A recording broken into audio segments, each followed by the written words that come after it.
Hi, this is Paul Fenn. I'm president of Jeanneau America. I've just returned from the 2013 Paris Boat Show and the official introduction of the new Sun Odyssey 349.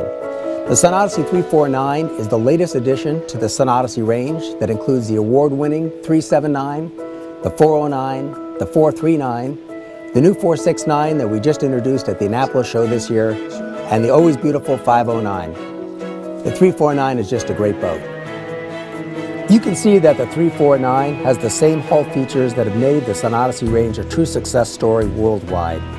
A very wide hull designed by naval architect Mark Lombard allows for a very large cockpit complete with twin wheels, drop-down swim platform, and plenty of lounging room.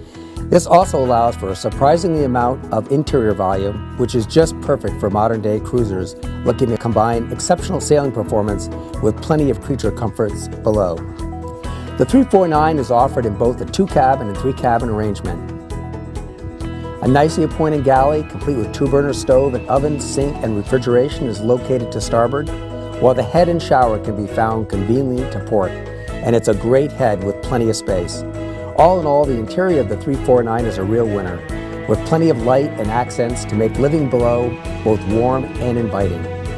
The sail plan of the 349 is incredibly simple and efficient, where you have 106% Jeanneau on a furler and your choice of a traditional mainsail or furling main. Whichever option you choose, all lines run aft to the helm stations, giving you complete control. Another great feature of the 349 is the identical twin rudders, making for a fantastic upward performance and plenty of stability. So how does the 349 go from the drawing board to the floor of the Paris Boat Show? Well, have a look right here and enjoy the new Sun Odyssey 349.